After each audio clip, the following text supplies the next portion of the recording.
And thank God, okay na kami lahat. So dito ko talaga na-realize guys na maiksi lang talaga ang buhay no.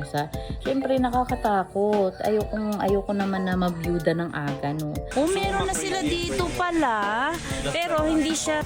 Daddy, winter jacket is on. Please begin scanning.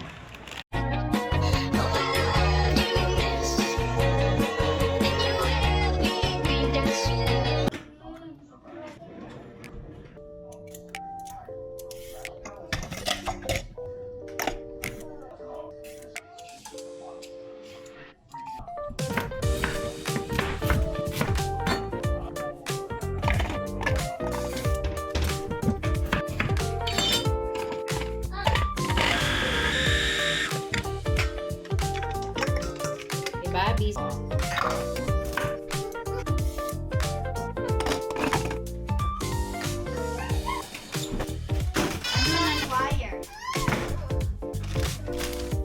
Siya.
La la la la la la la la la la la.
Hi guys! Welcome again to our vlog. So today is Saturday and thank God, okay na kami lahat. As in, okay na talaga. Si kuya lang, meron pa siyang kaunting rashes sa katawan niya. But so far, so good.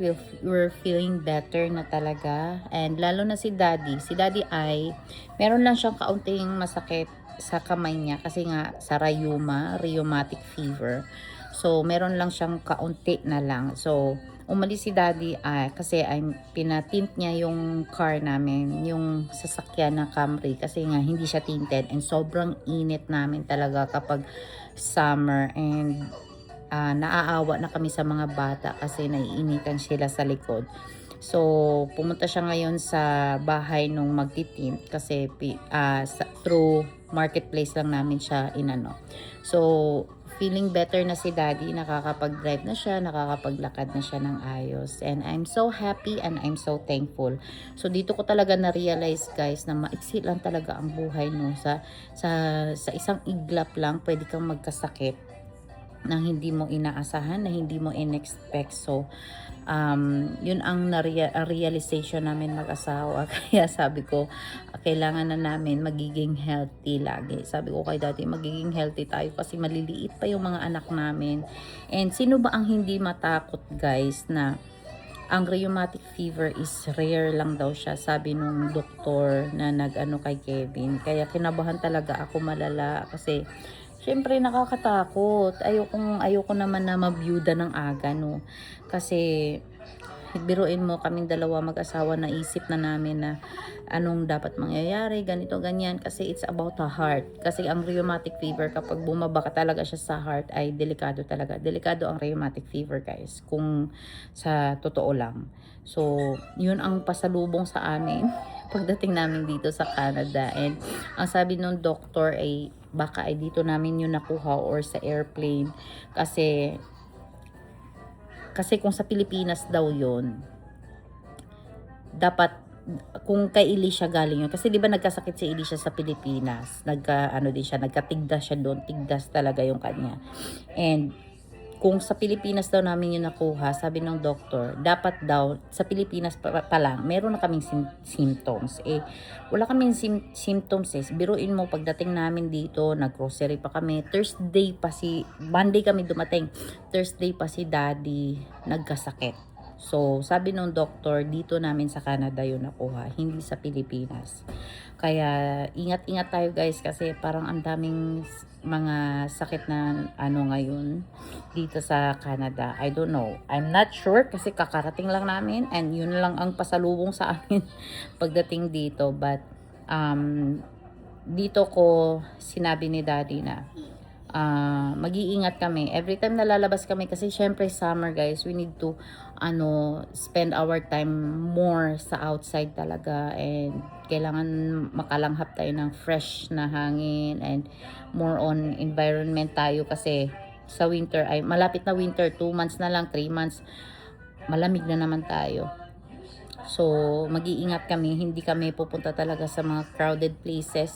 Hindi namin dadalhin yung mga bata sa indoor playground kasi doon din nila nakukuha yung mga sakit sa indoor playground. Hindi kami pupunta ng park if ever na maraming tao and lagi ako magdadala na ng sanitizer. Kasi natatakot ako guys. Ayoko talaga na nagkakasakit yung pamilya ko, lalo na yung mga anak ko. Ayoko talaga kasi mahirap talaga magkasakit. And ako din yung nahihirapan kasi syempre puyatan guys, pag ang bata na ang nagkasakit, puyatan. So yun ang rule namin ngayon, pag umalis kami, pag maraming tao, iiwas kami. And bawal muna ang mga bata sa mga park and sa mga maraming bata. Hindi din kami magka-camping, no camping kami this year. And hindi kami maliligo ng lake. Okay. So, yun ang rule namin ngayon. Bawal kami maligo ng lake. Basta marami kaming hindi dapat gawin ngayon. As in, doble ingat kami ngayon. Kasi nagsawa na din kami. Kasi, di ba nung nagbakasyon naman kami sa Pilipinas, puro dagat kami. To tell you honestly, guys, ako talaga ay, hindi ko talaga type yung mga lake na ganyan. Ayoko talaga maligo sa mga ganyan. More on dagat talaga ang gusto ko. So, kung gusto man namin maligo, siguro sa mga pool na yung ililinisan yung pool, yung mga ganun. But yeah, wala muna kaming lake ngayon. Kung pupunta man kami ng lake pero pasya lang, titingin lang ng view pero maligo, no. Hindi muna kami talaga, pass muna kami.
Oo, pero mag-fish.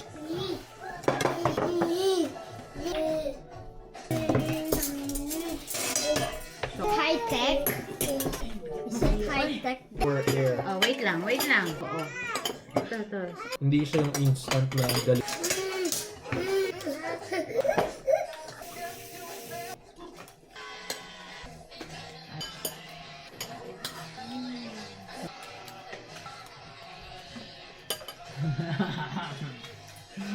Kulit ni Pio eh. Tumatakbo papuntang kalsada. Punta kami ng guys, ng Costco. Bibili ng gatas. Ha? No more milk. Ha? Yung hindi ko napansin. Hindi ko napansin. Gumanda, pumugi siya oh. Mas pumugi oh. Elisha. Tuto dada. Car. Car. Okay. Wait.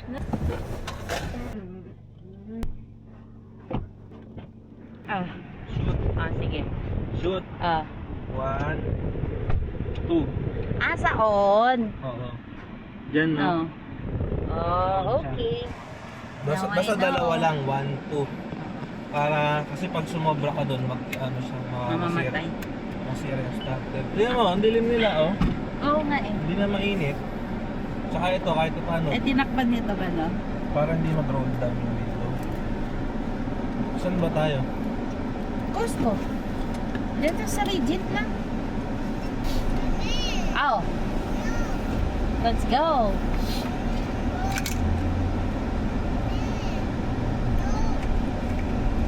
Hindi na kayo There's break. ko ako. Kasi Hindi makita. madilim na sila. Madilim na sila, di na mainit. Magaling na si Pogi. Ito 50 lang, di ba?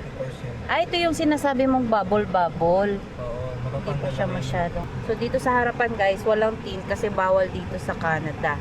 Ang meron lang tint yung likod at saka dito sa may Pero 50% lang dapat. Etong sa gilid namin ni Daddy, 50% lang. So, kasi kawawa yung mga bata dati na hindi siya tinted. Opo. Ha? Ay, pahingi daw siya, ya.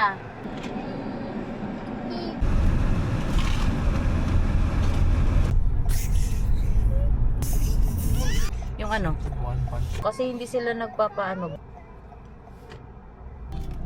Go guys! Ay, kukuha lang ako ng Cart. card? Or doon na tayo kukuha? Pwede rin. Doon na lang tayo kukuha. Ay, yung phone ko. Hindi nga sila kita.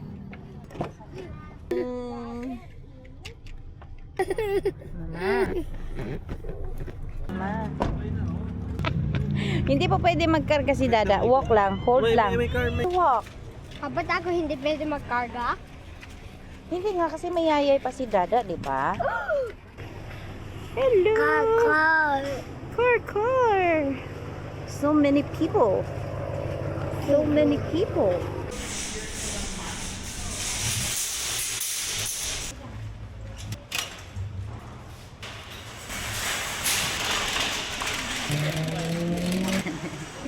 Dali na at mama. Dali mama. Kasi yung tip niya iba. Oo nga. Pero mas active, mas bago yata to. Parang mas bago to. Meron na sila dito pala. Pero hindi siya hindi siya yung pinakabago. Ang bago ngayon 4 na eh. Meron din siya Insta360. Mura to oh. Camera bundle lang siya, hindi siya yung pang 529. Ito yung gusto ni Kuya. Kasi naki-crazy siya eh. Oo nga. Imbes niyan, PS5 na lang ako. Hindi na. Next time. Baka ma-crazy pa sila. No? Oo. Mag-go crazy pa yung mga kids. Ang mahal naman ang maleta na to.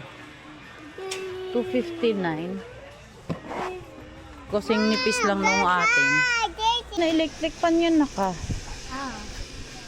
Hindi mo alam kung nasaan yung hangin, oh. Ang galing, be, oh. O kung dito ka nakaupo, dito ka. Pwede. Yun ah. Ito galing ah. Oo nga, ito nga din, oh. Oo nga. Kaya pwede siyang iba-iba ang ano. Ang galing, no? Oh. Daddy, winter jacket is on. Are you ready for winter, guys? What? What? Baunan nila. Meron na tayo eh. Oo, malaki nga. Yung nabili natin. Pa-scam. Hindi ako magpapa-scam. Dito tayo, maki-scam ka dyan. Wala naman ako ma-scam dyan. Tingin-tingin lang.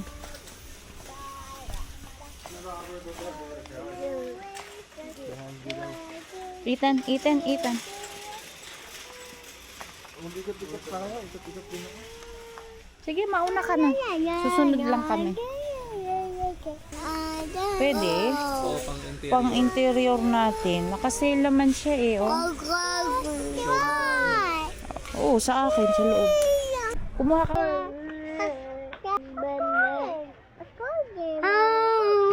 Tayo ng grapes.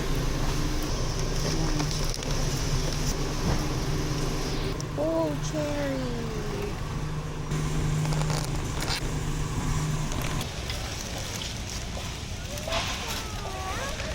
Wala na. Gatas. Wala doon? Wala doon eh, nandoon. Magpapa-appointment si Daddy sa glasses. Hi! Oo, trans. Hello, dog. Oo. Magpapa-appointment kami. O ikaw? Pa-appointment ka muna bago magpagawa. Oo. Yun nga eh. Oo. Pa-appointment.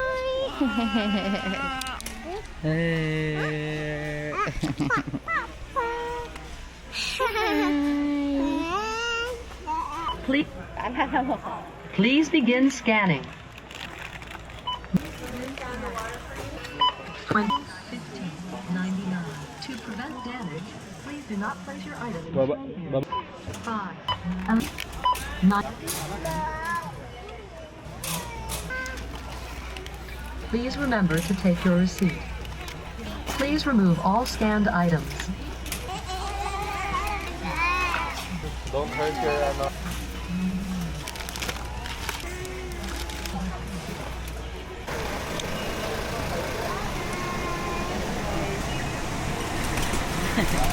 Elisha, bye-bye! Bye-bye! Dito sa dinurot. Horse! You wait, mama. Wait lang, wait mami, wait. Ano to oh? Na ano? Loko-loko.